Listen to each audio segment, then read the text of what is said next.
Naira was dying. The twin sons of Icarus, burned overhead, bathing the wasteland in a piercing white glare.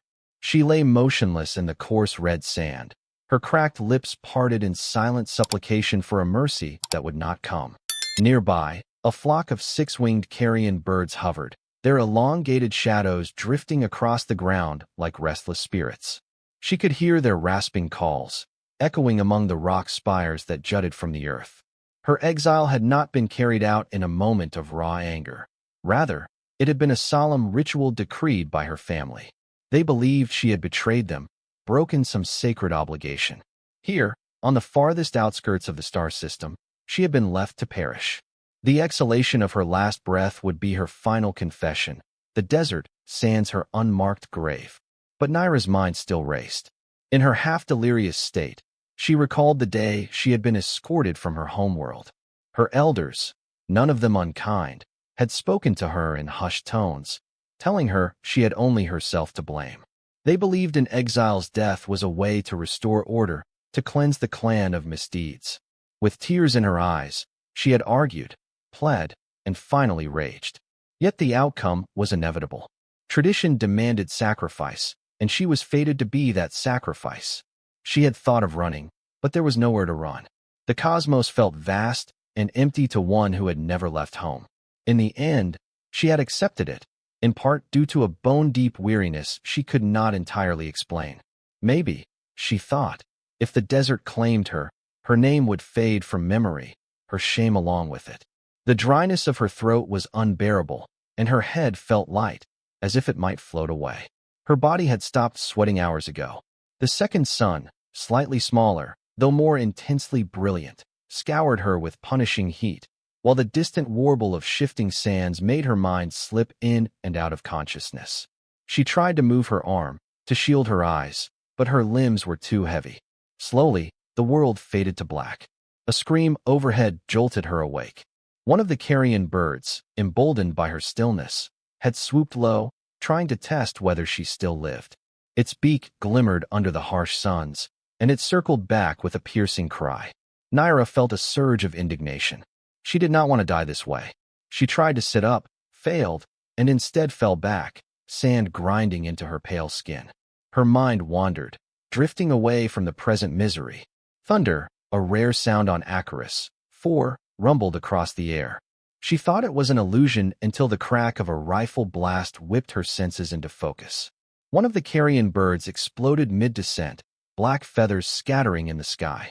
The others screeched in alarm, flapping away in a flurry of frantic wings. Dazed, Naira blinked against the searing brightness. A tall figure trudged across the desert toward her, a silhouette that did not belong here. He carried a long rifle that gleamed with residual heat. He wore heavy boots, caked with red dust, and an assortment of gear strapped to his torso. She could see that he was human, broad-shouldered, confident in his stance, perhaps a wanderer or mercenary who had come to scavenge. He crouched beside her, and she caught the scent of sweat and machine oil. "Didn't expect to find anyone alive out here," he said, his voice tinged with rough concern. Naira tried to speak, but her throat was too dry. Instead, her eyes rolled toward him, her vision swimming. She managed a rasp, "Leave me," though it barely rose above the sound of shifting sand. He ignored the words. Reaching for a flask at his belt, he unscrewed the cap and offered it to her lips. "It's water," he said, with a gruff kindness. "Try a bit." "I'm already dead," she managed, though her cracked lips parted of their own accord when he tilted the flask. The water was stale and metallic, but it tasted like life itself. She swallowed, coughed, and felt more tears blur her vision. Any movement was agony. Yet some stubborn, primal drive in her forced her to accept another sip. She watched him, perplexed by his presence. Why would a human wanderer be here, at the edges of nowhere? Her kin had told her that humans were chaotic, prone to impulsive actions. They had no regard for traditions or cosmic balance. Yet this man, who introduced himself simply as Cass, seemed to care that she was still breathing. With gentle efficiency, he lifted her from the scorching sand and carried her to a battered skimmer he had parked nearby. She recalled the shock of movement against her raw skin, the sudden onrush of wind as the skimmer rose, and then the blissful darkness of unconsciousness overtook her. A metallic hum reached Naira's ears as she drifted awake. She found herself lying on a cot, in a small but functional cabin. The air smelled of recycled oxygen, tinged with machine coolant. She touched her arms. Someone had cleaned and bandaged her wounds. Slowly, she propped herself upright. Her vision swam, yet the temperature was mercifully cool, and the dryness in her mouth had abated. A clang of metal on metal made her jump. With uncertain steps, she made her way to a narrow doorway, peering into a corridor that opened to a larger chamber. There, Cass, the human who had rescued her, was busy rummaging through supply crates. He turned upon hearing her approach. "Well, look who's up," he said, stuffing a packet of rations into a battered satchel. "You're tougher than you look. Or maybe just too stubborn to die out there." Naira tried to speak, but her voice caught in her throat, still raw. Cass offered her a canteen. "Drink," he commanded, not unkindly, and she did so, albeit with caution. The water felt miraculous, though she still worried he might have added something, perhaps a sedative or mild toxin. She had been taught to distrust humans, yet he made no threatening move. She glanced around the ship. Simple, unadorned metal walls, scuffed floors, overhead panels that flickered with dim illumination. She noted signs of hasty repairs, patches welded over older sections, wires taped rather than properly routed. It was functional, but hardly elegant. She expected it to be cramped, given the stories she had heard of human vessels. "Where am I?" she finally croaked, the words echoing slightly in the chamber. "On my ship," Cass said, wiping sweat from his brow. "The Eclipse Runner. She's no beauty, but she's mine. I was passing through Icarus hoping to pick up some salvage from the old drilling outposts, maybe something I can hawk at the next trade station. Never figured I'd find a living being out in that desert." Naira's hands trembled slightly as she recalled the moment he had found her. "You should have left me," she said, and the bitterness in her tone surprised even her. "Exile means death. If you interfere, there will be consequences." Cass raised an eyebrow. "I've seen worse consequences in my life, and I'm not about to let someone rot on a dust ball because of some tradition. You're free to leave whenever you want, but I figured you might appreciate a second chance." A swirl of conflicting emotions tightened Naira's chest. She felt shame for being taken off the planet, guilt for going against what her family had decreed, and yet, an undeniable surge of gratitude toward Cass for saving her life. "My name is Naira," she said at last, voice still shaky. "Naira," he repeated, nodding. "You can rest here until you're ready to figure out your next move." She inclined her head, acknowledging the kindness. But somewhere deep inside, she felt a gnawing dread. She was not meant to survive. Her family would learn of her continued existence, and they might send trackers, or worse. For her clan, an exile's fate was sealed, and to defy that destiny was sacrilege. Cass, meanwhile, set about preparing for takeoff. A low rumble shuddered through the hull, and Naira gripped a railing to keep her balance. In a series of steady movements, the Eclipse Runner rose from the desert surface. Through the small viewport on a side panel, Naira saw the swirling red sands of Icarus recede beneath them. Her heart clenched with a mixture of fear and relief as the sky gave way to the star-pierced darkness of space. For the first time in her life, she watched the curve of a planet grow smaller, the twin suns blazing like torches in the void. Her body was exhausted, and even standing took more energy than she could spare. She retreated to the small cabin, letting the hum of the ship's engines lull her into a troubled sleep. Dreams of the wasteland haunted her, the talons of carrion birds scraping at her mind. She woke periodically to the clangs of Cass working or the hiss of ventilators. Each time, she slipped back into oblivion with uneasy acceptance. When she finally roused herself to full consciousness, she felt stronger, enough to limp to a corner sink, where she gingerly washed her face with water from a small faucet. The reflection in the dull metal mirror startled her. Her own face, gaunt and etched with dust and dried blood, bore a haunted expression she scarcely recognized. She was tall by human standards, though slender, with features that were angular but still reminiscent of her kin. Her skin, once a soft cerulean, had faded to a duller shade under the harshness of the desert sun. A wave of sorrow overtook her, and she gripped the edge of the sink. A knock on the open doorway broke the silence. Cass stood there, arms crossed. I've got some food in the galley, nothing fancy, but better than starving, he offered. With tentative steps, Naira followed him through the corridor to a cramped galley. There was a small table bolted to the floor, upon which rested packets of dehydrated meals and a thermos of something that smelled vaguely like soup. Cass handed her a bowl, and she nodded in thanks, carefully sipping the lukewarm broth. It wasn't the cuisine of her people, but its nourishment revived her almost instantly, easing the tightness in her muscles. "Where will you go now?" she asked, finally breaking the silence. He shrugged. "I roam. The galaxy's big, and I don't have a grand plan. Like I said, I was on Acheris, 4 for salvage. Next, I might try Epsilon Station, or see if any of the outlying colonies need contract work. Not exactly a heroic existence, but it keeps me moving." Naira considered her own predicament. She had nowhere to go, no resources. "I don't know what I should do," she admitted, hating how vulnerable she sounded. "Well," Cass said, leaning back in his chair, "you could ride along until you find your bearings. I won't pry into your past, unless you want to share. But if you need a spot to figure out your next steps, you've got one here." He delivered the words casually, yet Naira recognized a certain sincerity beneath them. She hesitated, wondering if accepting his offer would only bring more danger. But the alternative, drifting alone in the galaxy without money or contacts, was grim indeed. Her clan had already cast her out. She had no illusions that someone else would step forward to help her. With cautious resolve, she nodded. "All right," she said softly. "I will stay, at least for a time." Cass nodded, then rose to his feet. "Good. We'll figure things out as we go." He began cleaning up, stowing away the packets and rinsing the bowls. "You should rest some more. That desert took a lot out of you." Naira, feeling an unexpected wave of exhaustion, quietly agreed. Though she still felt the ache of old injuries and fresh wounds alike, she also felt a tiny spark of something new within her. Hope. Perhaps, in the vastness of space, she might carve out a life no longer bound by the traditions that had condemned her.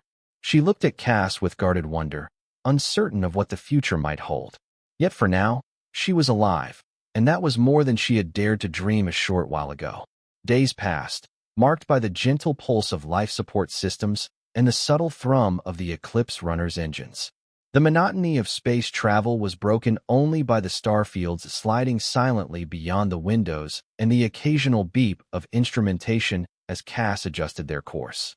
Though Naira's strength gradually returned, she found herself beset by a welter of conflicting feelings: relief at being alive, guilt at defying her people's sentence, and uncertainty about her future. Cass seemed to sense her turmoil, but never pushed her to reveal more than she wished. He guided her through the ship's layout, demonstrating how to check oxygen levels, how to manage the modest supply of food rations, and even how to operate some of the navigational equipment. "I'll teach you to pilot if you want," he offered one afternoon, his hand resting lightly on a console that glowed with star charts. Naira eyed the controls, recalling the advanced ships her people possessed, sleek vessels that glided through the void like birds of prey. The Eclipse runner was decidedly more utilitarian, its interface a hodgepodge of human standard gauges and Cass's own customized modifications. Yet something about it appealed to her sense of wonder. "Yes," she said quietly, "I would like to learn." He gave her a curt nod, and with steady patience, walked her through the basics: how to handle thrusters, red distance scanners, and make minor course corrections. She listened intently, absorbing each instruction. When he let her take control for short intervals, a flicker of excitement coursed through her, as though she might leave behind every chain that once bound her to an unwanted fate. There was power in maneuvering a ship through the emptiness of space, forging a path where none existed. At night, if such a term had meaning in the perpetual star-washed darkness, she sometimes lay awake on her bunk, staring at the ceiling. Memories of her family drifted through her thoughts. Her mother's eyes, solemn but kind. Her father's proud stance, always urging her to be strong and disciplined. They had exiled her not out of hate, but because they believed it was necessary. She wished she could hate them for it, but part of her understood the inexorable weight of tradition. Then there were the teachings about humans. They had always been depicted as rash and impulsive, driven by short lifespans to act without contemplating the cosmic consequences. Yet Cass's steady presence told a different story. He was neither cruel nor blind. He was resourceful, and though sometimes brash in his manner, he possessed a warmth that was surprisingly comforting. During one of their shared dinners, a simple meal of rehydrated stew, Naira gathered her courage and spoke of her past.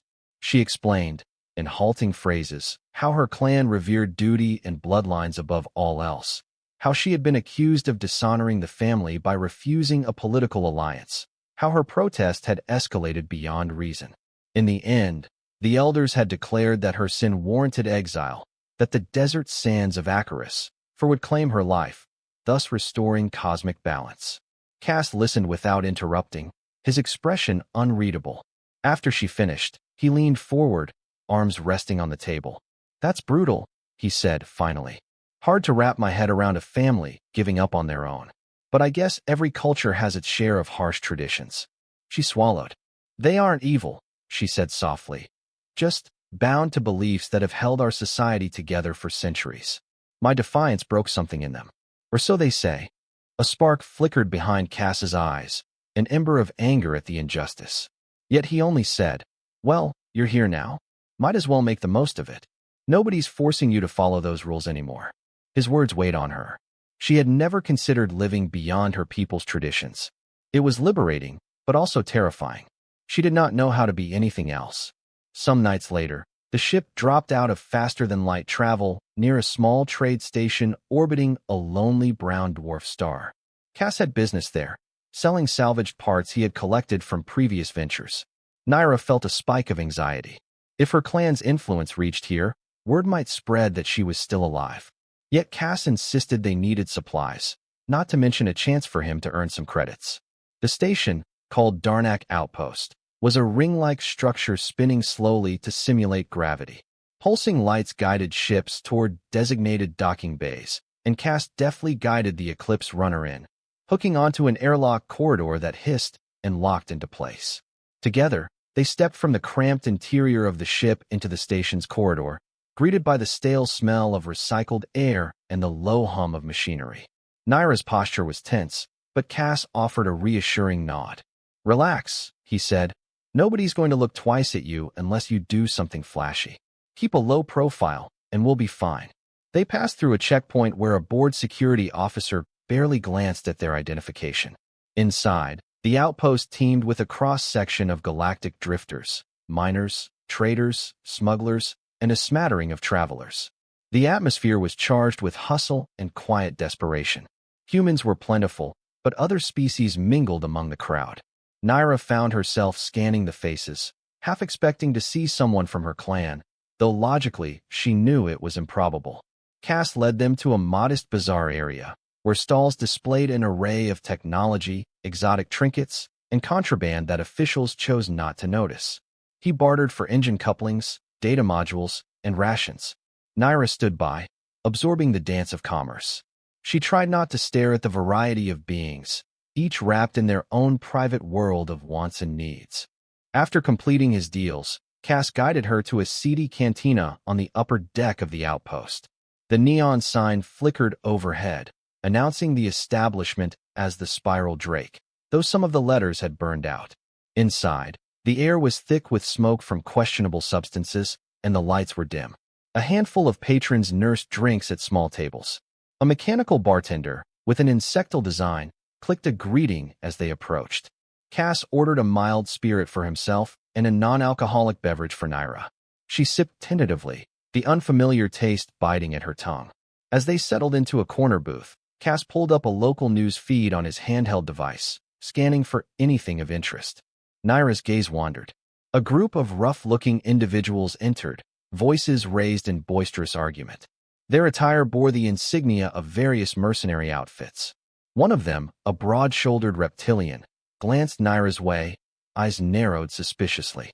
She dropped her gaze, gripping her drink a bit tighter. "Easy," Cass murmured under his breath. "They're just talking big. Don't worry." She forced herself to exhale calmly, though her heart fluttered. The mercenaries soon turned their attention elsewhere, and Cass resumed scanning the feed. He paused, brow furrowing, and Naira felt her stomach twist in alarm. "What is it?" she asked, her voice subdued. He flipped the device around, showing a small article. Reports of a starship belonging to your people, he said quietly, pointing to the side panel. They're requesting information on an escaped exile, though the official statement is vague. Her throat tightened. She had known this day would come. Her clan must have learned of her survival. Now they were sending out quiet feelers, perhaps hiring bounty hunters, or simply letting the rumor mill do the work for them. They'll hunt me, she said in a near whisper. Cass's jaw set in determination. Then let's not make it easy for them, he said, finishing his drink. We should leave this place soon, before they get wind that we're here. Though terror flickered within her, Naira also felt a grim sense of resolve. She rose, following Cass back through the dimly lit corridors of Darnak Outpost, returning to the Eclipse runner with hearts pounding. Even as they fired up the engines, she braced herself for the possibility that they might be pursued. The clan had vast resources, and if they believed it necessary to uphold their tradition, they would stop at nothing to bring her back for the final sentence. Yet Cass, in his odd mixture of recklessness and steadfast loyalty, showed no fear. You're not a thing to be dragged back, he told her, a trace of anger lacing his voice. If I have to outrun them, I will. His conviction kindled a spark of courage within Naira. For so long, she had defined herself by the expectations of others, by a destiny imposed upon her. But in Cass's unwavering stance, she saw the possibility of forging her own path, even if it meant defying everything she once knew. The weeks that followed turned the Eclipse runner into Naira's sanctuary. She and Cass fell into a companionable routine, dividing tasks and keeping the ship running as they slipped from one star system to another, staying always one step ahead of any prying inquiries. While Cass scouted out potential jobs or salvage, Naira took a growing interest in engineering. She discovered that, despite never having trained in mechanical arts, she had a knack for understanding how components fit together. She spent hours studying the ship's schematics on the battered console in the cockpit, gleaning tidbits of knowledge that would let her help with repairs. Occasionally, they took small freelance contracts, running supplies to remote colonies or transporting cargo for petty merchants. Each job was short-term and paid just enough to keep the Eclipse runner stocked with necessities. Naira found a certain satisfaction in these missions, as though she were contributing to her own survival, a far cry from the helpless figure she'd been in the desert. In quieter moments, she and Cass shared glimpses of personal stories. He spoke vaguely of a troubled past on Earth, of disagreements with authorities that had led him to carve a life among the stars. He didn't elaborate, and she sensed he carried his own burdens, unspoken but weighty. Still, in these exchanges, a bond formed between them, a fragile trust that neither would betray the other's vulnerabilities. Yet a constant undercurrent of tension ran through their days. The fear that Naira's people might track them loomed like a dark cloud. On a remote refueling station orbiting a gas giant, they caught rumors of a warship that had been seen traveling along an unusual route, rumored to be of Naira's species. Whispers claimed it was on a mission of retrieval. Cass and Naira took the news in grim silence, exchanging tight glances. If that warship caught them, the consequences would be dire. Despite the danger, they pressed on. If anything, the threat seemed to galvanize Cass, igniting a fierce protectiveness Naira could scarcely comprehend. He never said it outright, but she sensed his refusal to let any harm come to her. It moved her deeply, stirring an unfamiliar warmth in her chest. Accustomed to the distant formality of her own clan, she found this brand of loyalty exhilarating, if a bit bewildering. On a crisp morning according to ship's time, Naira awoke to find Cass in the cockpit, a deep frown creasing his brow. The starfield outside glistened with a scattering of cosmic dust, but his attention was fixed on the sensors. "We've got a reading," he said, voice taut. "Large vessel, matching the energy signature of your kin. It's on a vector that will intercept us in about 5 hours." Naira's heart sank. "Can we outrun them?" He tilted his head, studying a cluster of blinking lights on the console. "Our FTL drive is functional, but they have the advantage in speed and weapons.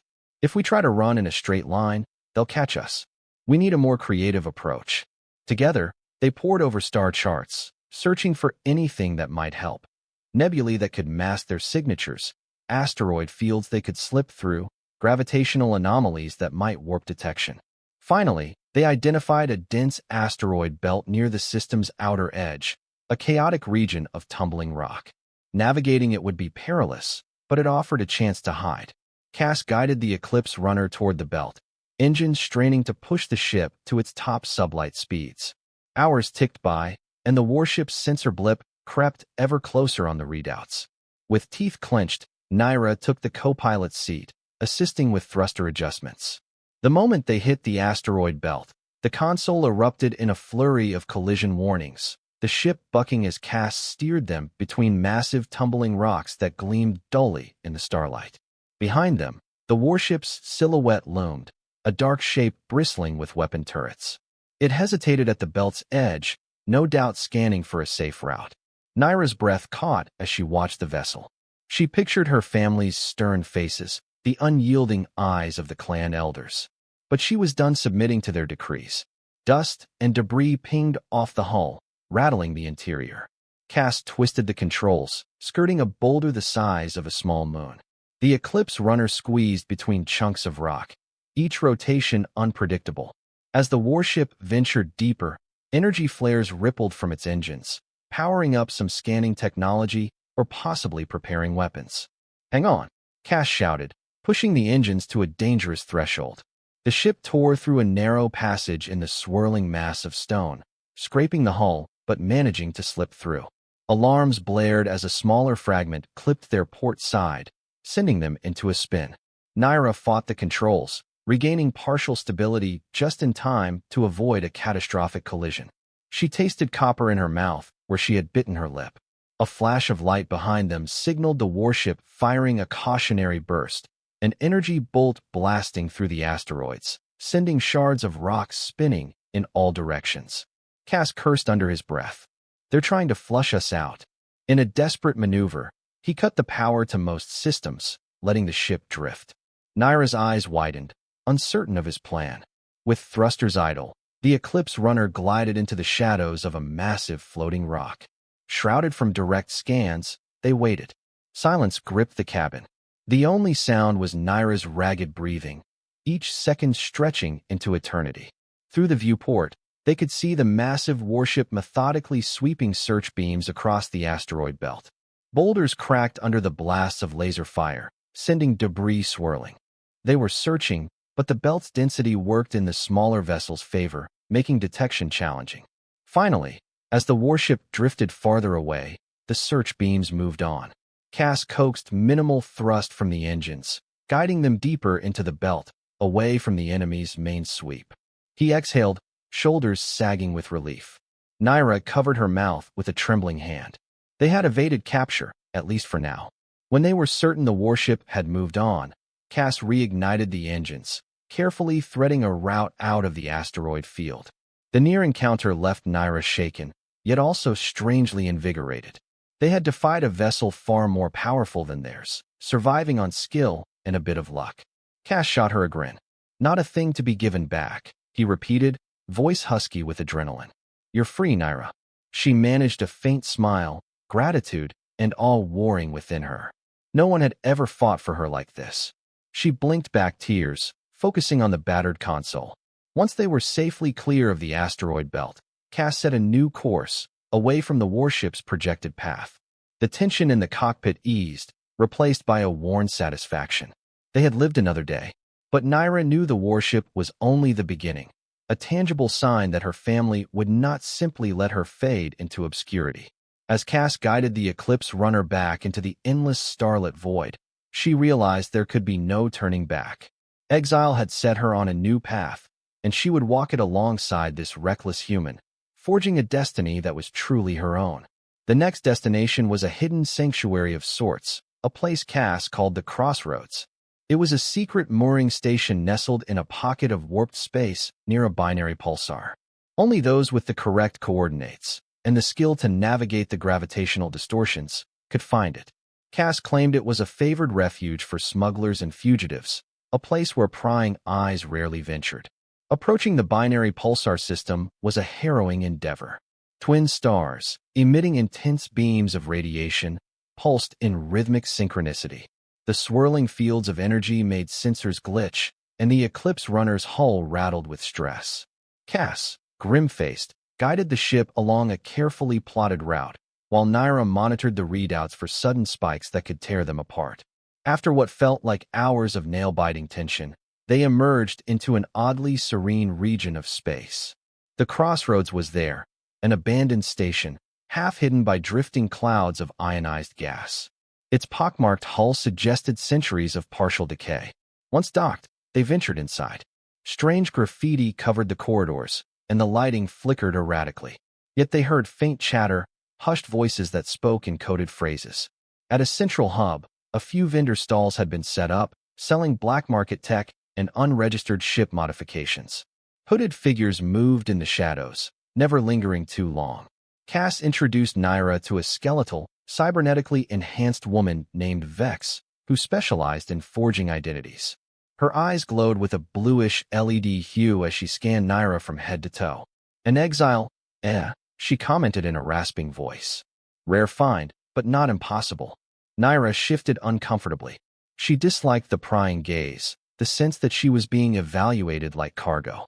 Cass tossed a small pouch of credits onto the table. Need a new ID for her, he said. Clean and untraceable. Vex nodded, rummaging through a series of handheld devices.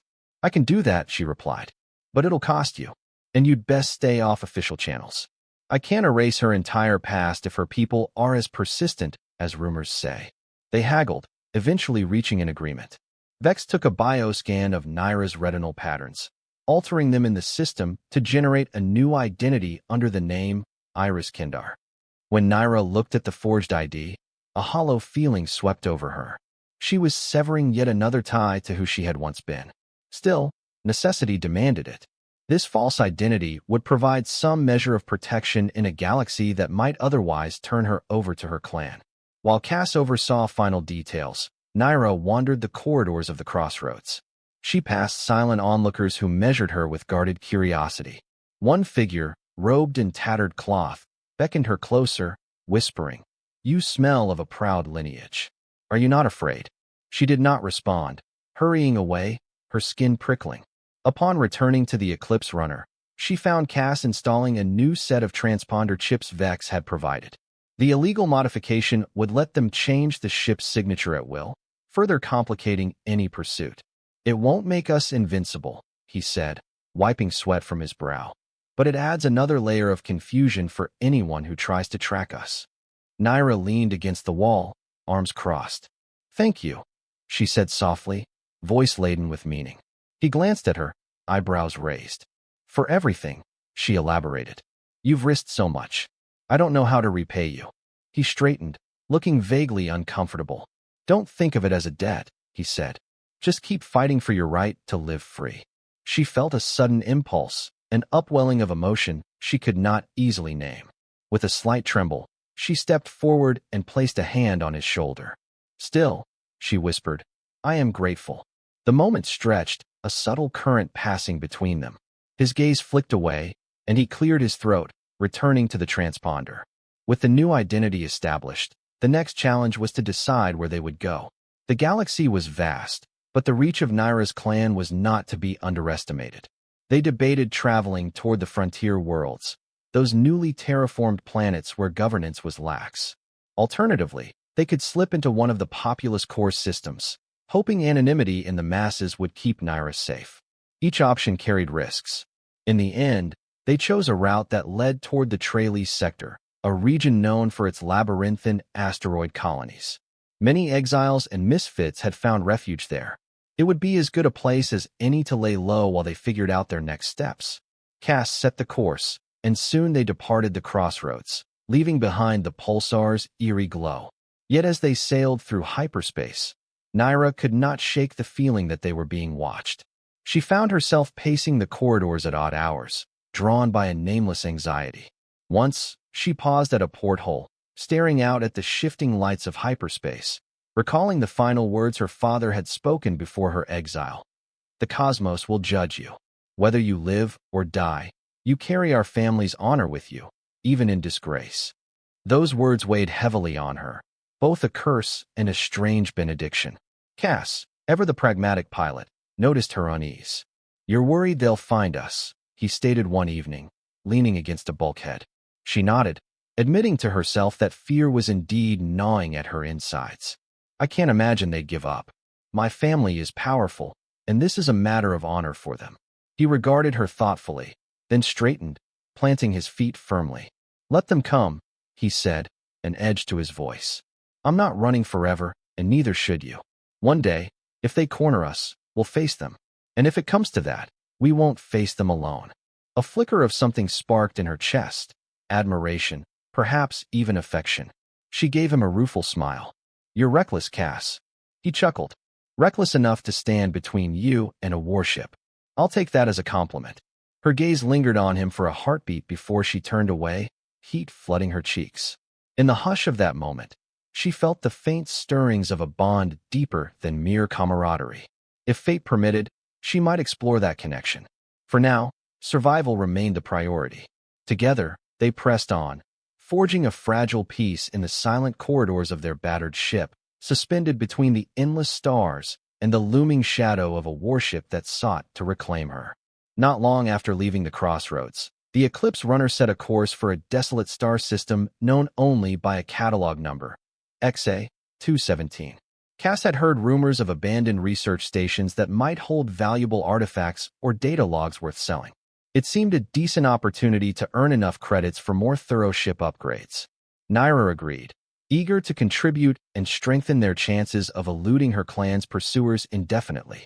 XA-217 was a dim system, its star an aged red giant near the end of its lifespan. Orbiting it were several icy worlds, pitted with craters and laced with toxic atmospheres. A ring of debris hinted at a long-ago planetary collision. In the midst of that swirling cosmic wreckage, sensors picked up a faint energy signature, likely the remains of a forgotten research outpost. Gingerly, Cass navigated through the debris, sweat beading on his forehead. Naira assisted, scanning for hazards, calling out warnings. At last, they found the structure, a dilapidated station clinging precariously to a chunk of rock. It emitted a faint energy field, suggesting minimal life support or automated systems still running after countless years. They docked with an ancient airlock, the process fraught with hisses and groans from rusting metal. Once the seal was established, they donned breathable masks, just in case, and stepped into the station. Flickering emergency lights cast eerie shadows along corridors strewn with debris. Walls bore the insignia of a now-defunct interstellar corporation. The air smelled stale, tinged with ozone. Cautiously, they proceeded deeper, searching for a control room. An old security terminal displayed a sputtering hologram, half lost to time. Naira knelt, tapping the console. Static-filled text scrolled across the screen, referencing Project Aeon, some experiment that had apparently ended abruptly. She exhaled a trembling breath, recalling warnings her people had about meddling in advanced technology. Humanity's capacity for ambition and secrecy was legendary. Cass moved methodically, prying open locked storage rooms. They found old data drives, some experimental tools, half-intact prototypes of what looked like energy-based weapon modules. He collected anything that seemed remotely valuable, stuffing them into a large pack. Meanwhile, Naira discovered a small laboratory, its glass walls cracked. Within lay broken tubes and partially disassembled machines, each bearing the label DNA sequencer. Her curiosity piqued. She scanned the room. A control panel blinked faintly. When she touched it, the station's dying systems sputtered to life, revealing a partial log. She could make out references to hybridization, longevity trials, and genetic drift. The words meant little to her, but a creeping unease settled in her stomach. She tapped further, uncovering a holographic file labeled Final Report. Attempting to open it caused the console to groan, and the lights dimmed.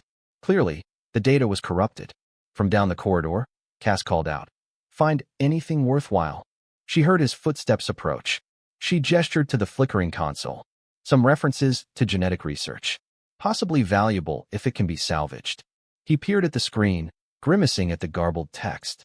Could be worth something on the black market, or maybe it's just leftover junk from an abandoned project. He produced a small data tool from his belt, plugging it into the console in an attempt to transfer whatever might remain. After a few tense minutes, The process completed with a string of error messages, but a partial success readout indicated some data had been saved. A sudden rumble shook the station, sending dust raining from the ceiling. Alarms, faltering but still functional, blared weakly. Cass tensed. We'd better get out of here. The station's integrity could be failing. Hurrying back through the corridors, they reached the airlock. Naira's heart pounded as the locks unlatched with excruciating slowness. Another tremor nearly knocked her off her feet. Finally, the chamber cycled, and they scrambled into the Eclipse runner, sealing the hatch. Cass disengaged the docking clamps, firing the ship's thrusters at full thrust, just as the station began to crumble behind them in a shower of sparks and twisted metal.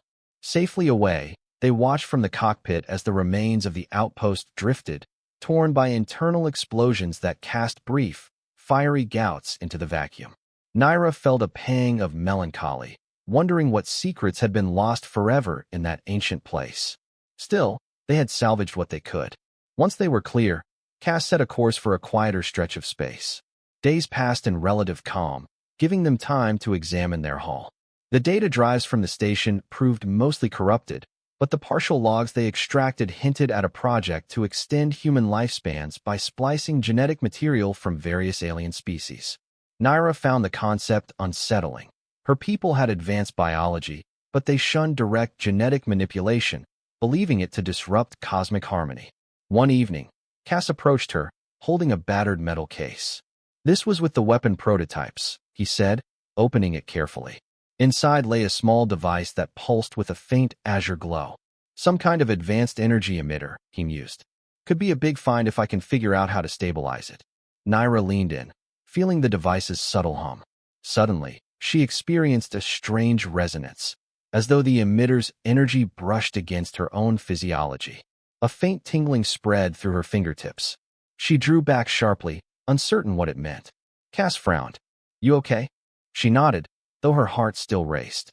I just felt something. Perhaps my body reacted to it. She looked away, unsettled. In the quieter hours that followed, her thoughts drifted to Cass more often. She recalled how his strong arms had carried her from the desert, how he had laughed in the face of danger while guiding them through the asteroid belt. More and more, she found herself drawn to his presence, seeking moments to exchange confidences or simply exist side by side. His rough edges, the faint scars on his hands, the unwavering focus in his eyes, all had become familiar, strangely comforting. One night, unable to sleep, Naira wandered into the cockpit to find Cass staring out at the stars. The overhead lights were dimmed, and only the glow of instrument panels illuminated his features. He looked thoughtful, perhaps even troubled. Quietly, she joined him, taking the co-pilot's seat. Can't sleep? He asked softly. She shook her head. For a while, neither spoke, content to watch the tapestry of constellations drift by. Then she ventured.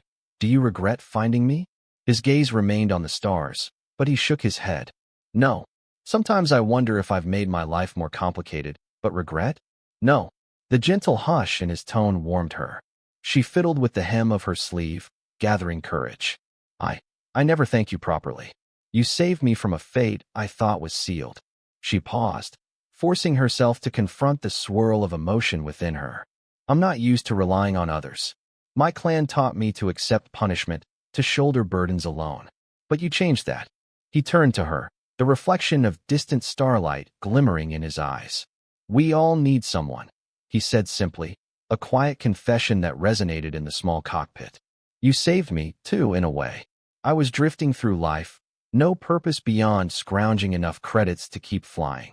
Now, I have something worth protecting. Her breath caught. The silence that followed felt charged, a wordless understanding passing between them.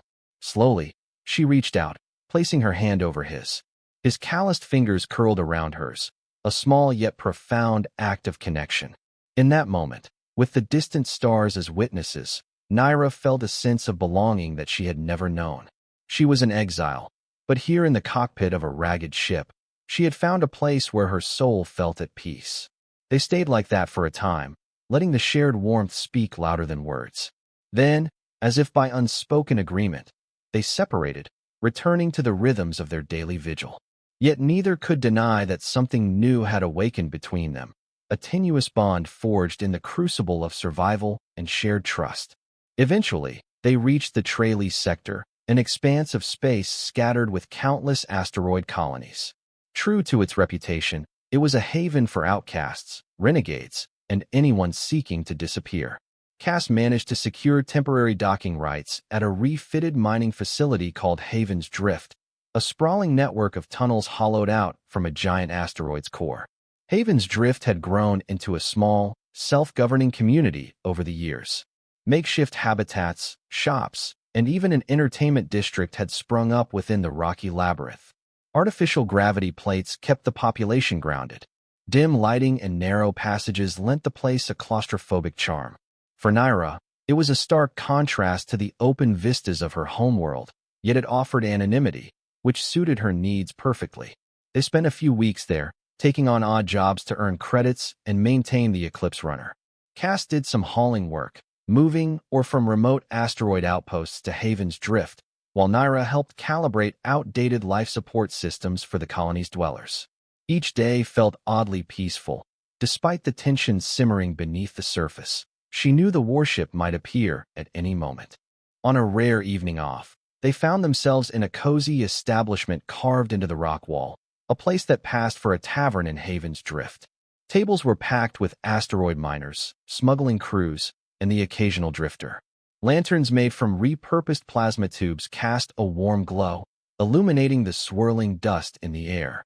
Naira and Cass shared a small table, sipping beverages that were at least passable. Some local band played a rhythmic tune in the corner. For a time, they managed to forget their troubles, exchanging banter about oddities in the sector, laughing over their misguided attempts at cooking that week's ration packs. Then, without warning, a hush fell over the crowd. Heads turned, and Naira felt a prickling on the back of her neck. 3 newcomers strode into the tavern, tall figures wrapped in dark cloaks, their movements graceful yet imposing. She recognized them instantly as members of her species. Her heart lurched. The lead figure's features were partially visible, high cheekbones and a haughty expression that radiated cold authority. Naira tensed, gripping Cass's arm. He took one glance at the newcomers and reached for his sidearm, though he kept it hidden beneath the table. "Let's move, slowly," he whispered, guiding her toward a side door. The trio fanned out, scanning the patrons with an unmistakable sense of purpose. One of them paused, focusing on a device in their hand. Possibly a tracker or scanner, Naira thought with dread. They slipped out the side door just as a commotion erupted behind them. The murmur of voices rose, and boots thudded on the tavern's metal floor. Hands trembling, Naira led Cass down a narrow corridor that twisted through the asteroid's innards. The sounds of pursuit echoed. She recalled the layout from her earlier errands, picking a route that might lead to a back entrance or docking area. Reaching a junction, she froze. Another figure waited there, also clearly from her clan. She recognized the ceremonial crest on the figure's garment. She bit her lip. Caught between 2 groups, they had nowhere to run except a branching tunnel that seemed to descend deeper into the asteroid. Cass grabbed her hand, and they sprinted into the darkness. The corridor's lights were dimmer here, many fixtures broken. Shouts echoed behind them, but the labyrinth of tunnels made it difficult for any pursuers to track them easily. They stumbled through the gloom, the rocky walls damp with condensation. At last, they emerged into a vast cavern that housed an abandoned or processing plant. Machinery rusted, conveyor belts sagged, and the echo of dripping water was the only sound aside from their ragged breaths. They crouched behind a pile of discarded crates, hearts pounding. Naira pressed her forehead against the cold metal, trying to steady her nerves. She could feel Cass's hand on her shoulder, reassuring, solid. Fear clawed at her chest, but she forced herself to think. "They must know I'm here," she whispered. "Maybe they planted a trace on the station's network, or someone recognized me." Cass nodded grimly. "We can't stay in Haven's Drift. We need to get back to the Eclipse runner and leave, or we'll be cornered for sure." She exhaled, glancing up at the cavern ceiling, where faint lights revealed swirling dust motes. Her life had become an endless flight from the past, and now it seemed her clan's warship might be near, orchestrating a more coordinated search. Just when she felt despair creeping in, Cass leaned closer, voice a steady anchor in the swirling tide of anxiety. We'll get out, he said. But we have to be careful. Let's circle around to the lower docks. You remember the route? She nodded, summoning a mental map of the corridors. Together, they slunk through the old processing plant, emerging into side passages that looped around the main thoroughfares. At times, they heard footsteps or hushed voices, forcing them to hide in the shadows. Gradually, they made their way downward, heading toward a cluster of docking bays used primarily for maintenance vessels. A final corridor brought them to a security door. Through a small window, Naira glimpsed the familiar hull of the Eclipse Runner. Relief warred with apprehension. If the clan was waiting for them here, they'd be at their most vulnerable.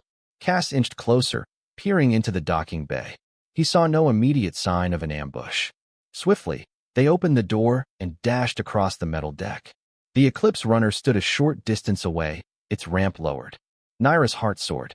But just as they reached the foot of the ramp, a sharp voice rang out, commanding them to halt. Turning, Naira saw the figure from the junction earlier, a senior envoy from her clan, flanked by two armed subordinates. Their expressions were grim, yet tinged with triumph. Naira's breath caught in her throat. The envoy, a middle-aged woman, locked eyes with her, and a flicker of sadness passed over her features.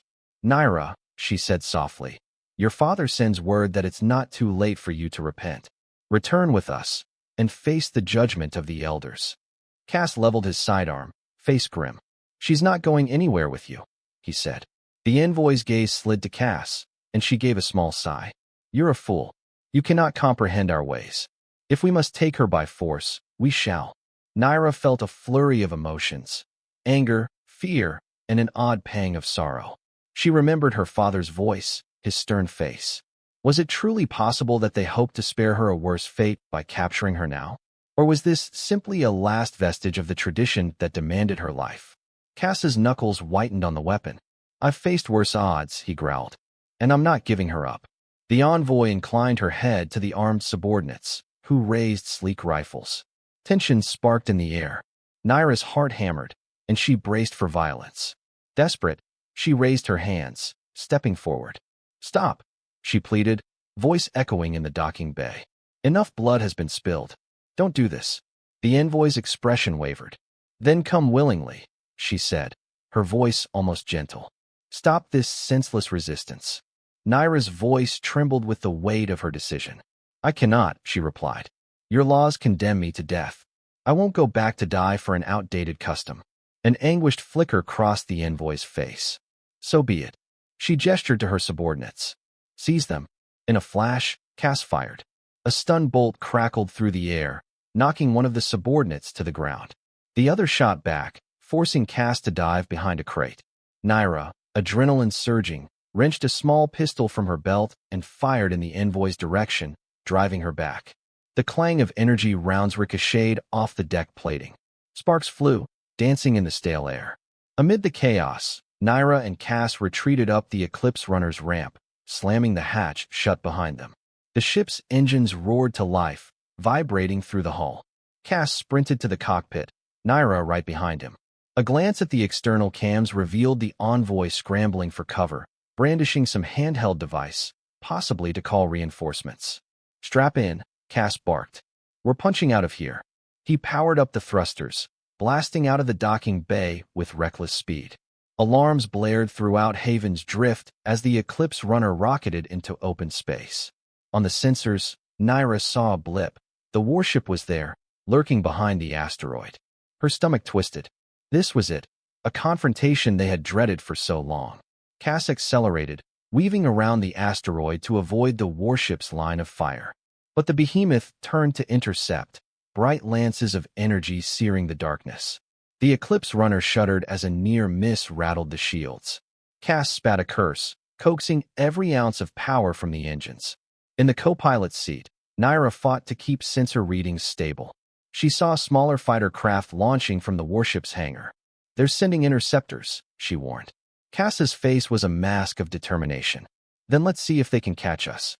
He slammed the FTL drive's activation, ignoring the blinking caution lights that indicated it was barely charged. The swirl of hyperspace enveloped them, the warship's sensor lock drifting away behind them like a bad dream. But even as they escaped, Naira felt her hands shake. They had burned a bridge, or perhaps it was already gone. Her clan's ultimatum had been answered with defiance, and now there would be no turning back. She locked eyes with Cass, both of them breathing hard, the silence of the cockpit broken only by the hum of stressed machinery. Slowly, he reached out and squeezed her hand. She held on as though her life depended on it, a silent promise passing between them. In that moment, she knew they had chosen their path, come what may. Their escape into hyperspace was fraught with risk. The drive had been activated prematurely, drawing from a dangerously low-power reserve. After hours of chaotic transit, the Eclipse runner shuddered back into normal space near a lifeless moon in an uncharted system. Systems flickered, lights dimming. Cass wrestled the controls, guiding the ship toward a landing on the moon's gray, dusty surface. They touched down with a jolt that rattled every bolt in the hull. A swirl of dust enveloped the viewports, settling slowly. Then stillness. Cass powered down the engines to preserve what little energy remained. A sense of exhaustion weighed on both of them, each breath a reminder of the ordeal they had just endured. For a long moment, they sat in the cockpit, silent. Finally, Naira spoke, her voice barely above a whisper. "We can't keep running forever." Cass exhaled, leaning back in his seat. "I know," he admitted, "but I won't hand you over. If it comes down to a fight, I'll stand by you." A surge of emotion threatened to overwhelm her. She recalled the envoy's pained expression, the warship looming in the darkness, and the desperate flight that had left them stranded on this barren moon. Steeling herself, she rose from her seat. "Let's see what's left of our ship," she said, her tone steadier than she felt. They inspected the Eclipse runner's interior, finding multiple fried circuits and a stressed FTL drive that would require significant repairs. The hull integrity was compromised in a few places. With supplies running low, they faced a daunting challenge. Cass rummaged in storage compartments, retrieving tools and spare parts. Naira joined him in the cargo hold, where the last of their provisions were stacked.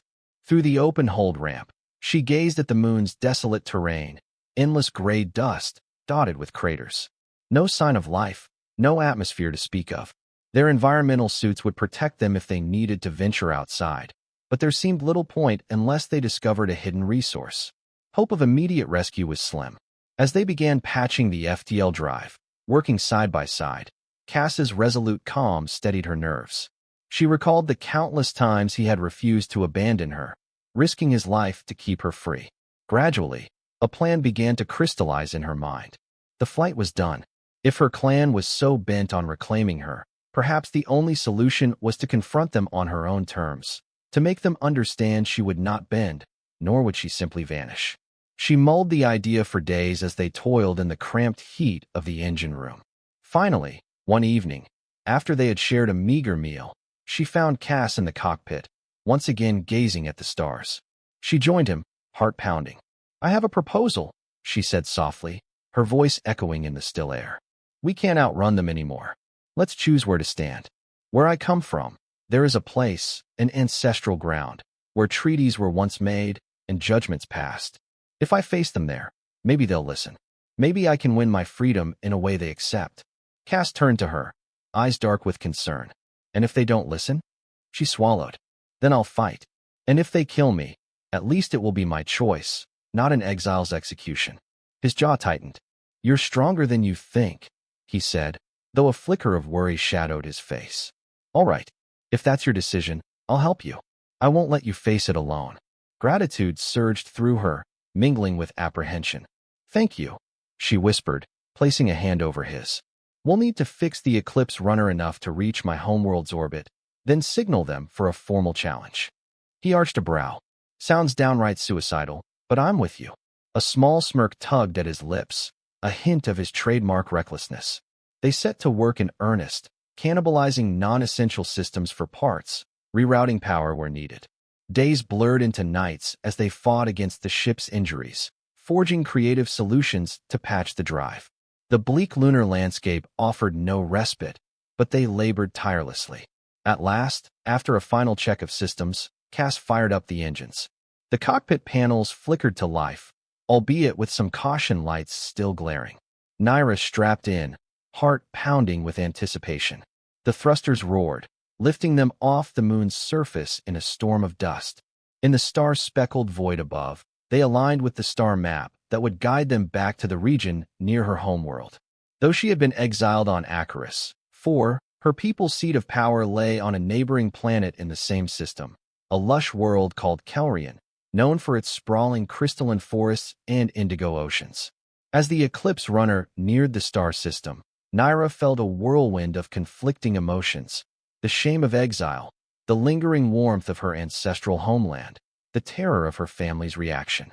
They dropped from FDL on the system's edge, scanning for signs of the warship. Sure enough, it orbited near Kelrian, a silent sentinel.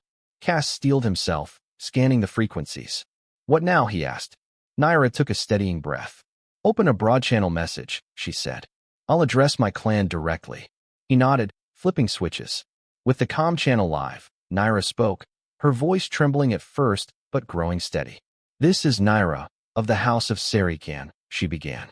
"I return to challenge the sentence of exile imposed upon me.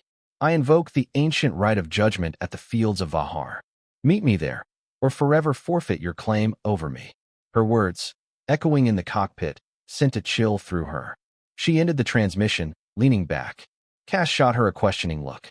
She explained that the fields of Vahar were sacred grounds, historically used to settle clan disputes.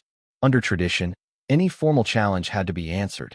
If the clan refused, it implied they released all hold over the challenger. Of course, they might simply kill her, but she hoped the weight of tradition would force them to at least consider her claim. Minutes stretched into an agonizing eternity. Then the warship responded. "Challenge accepted," came a formal voice. Coordinates followed, leading to Kelrian's surface. Naira exhaled shakily. There was no turning back. They descended through Kelrian's atmosphere, guided by the setting sun that painted the horizon in shades of violet and gold. The fields of Vahar sprawled below, rolling plains, dotted by shimmering crystal formations that refracted the sunlight into rainbows. A sense of déjà vu washed over Naira, reminding her of childhood lessons about these hallowed grounds. They landed the Eclipse Runner near a large plateau, where a small assembly of clan officials had already gathered. Sleek air transports hovered in the distance, and the emblem of her house, an ornate crest shaped like a soaring hawk, fluttered in the breeze. Emerging from the ship, Naira donned the ceremonial sash she had salvaged from her old belongings.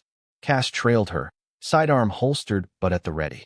The clan officials parted, revealing the envoy she had seen on Haven's Drift. Next to her stood Naira's father, his regal bearing marred by a tightness around his eyes, a sorrow etched into his features. "Naira," he said, voice resonant, "you stand on sacred ground, having invoked the right of judgment. Speak your claim." She stepped forward, meeting his gaze without flinching. "Father," she began, voice echoing across the silent field, "I stand accused of breaking faith with our house. I was exiled, left to die in the desert of Acarus, but I survived. You have pursued me across the stars, seeking to enforce a punishment that I reject. Now, under the laws of our ancestors, I challenge that sentence. I demand the right to live freely."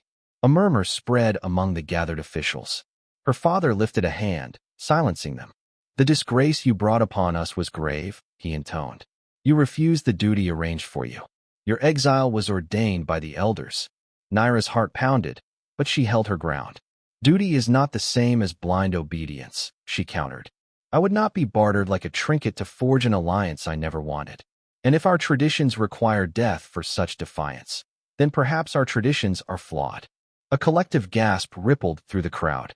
Her father's lips thinned. "You dare question the foundation of our society?" She drew a steady breath. "I do," she said, her voice firm. "You have seen how far I'll go to remain free. Now, honor the rights. Hear my challenge. I stand ready to defend my cause in single combat, if need be." Silence enveloped the field. Her father's gaze flickered to Cass, who watched warily. "And this human?" he asked, disdain creeping into his tone. Naira squared her shoulders. "He is my ally, my friend. He has proven loyalty where you left me to die." She paused, letting the words hang. "But this is my fight, not his." Her father let out a slow exhale. "You force my hand. By ancient custom, your challenge shall be met. One champion shall stand for the clan's verdict." If you defeat that champion, your exile is lifted. If you lose, you die. His voice carried solemn finality. Naira nodded, swallowing. She had expected no less. The champion stepped forward, a fierce warrior clad in ceremonial armor. Naira recognized her as Saren, a seasoned fighter renowned for her skill. The moment was surreal, the sky darkening as twilight approached. The crystals on the field shimmered in the fading light. Cass touched Naira's shoulder, murmuring, "You don't have to do this alone." But she shook her head. "It's tradition, one-on-one. Stay back. If I fall, promise me you'll leave this place." He clenched his jaw, but nodded grimly. "I promise." Drawing upon her training from long ago, Naira approached the center of the field. Saren raised a gleaming staff weapon, energy crackling along its haft. Naira carried a smaller blade, lightweight but forged with the strong alloys of her people. Her pulse thundered in her ears. She recalled each drill, each lesson from her youth, praying her body would remember. A gong sounded, signaling the start. Saren lunged with inhuman speed, her staff whirling. Naira dodged barely in time, the staff's crackling and scorching the air near her face. She retaliated with a swift slash, but Saren parried, knocking her off balance. The crowd watched in tense silence, the hush broken only by the clang of weapons. They circled each other, exchanging strikes. Sparks flew, and Naira's muscles burned with the effort. Saren was strong and practiced, each movement precise. Only Naira's desperate will to live fueled her. She remembered Cass's face, the vow she had made to shape her own destiny. Gritting her teeth, she feinted left, then pivoted right, slicing at Saren's flank. The warrior hissed in pain, stepping back. A faint ripple of surprise flitted across her face. Angered, Saren launched a furious assault. Naira strained to block each strike, her arms aching. Finally, one blow connected, the staff's energy tip grazing her shoulder. Pain exploded across her body, sending her stumbling. She dropped to one knee, gasping. She heard Cass cry out, but he did not intervene. Summoning courage, Naira twisted away from the follow-up strike, slashing upward with her blade. Her attack caught Saren's staff, sparks dancing. With a twist, she disarmed the warrior, sending the staff clattering across the crystalline ground. Driven by momentum, Naira pressed her advantage, landing a strike to Saren's chest. The warrior staggered, blood seeping from the wound. A stunned hush fell. Saren collapsed to her knees, struggling for breath. Naira stood there, blade still raised, chest heaving. She had won, yet victory felt strangely hollow. She glanced at her father, who regarded her with a combination of shock and a trace of admiration.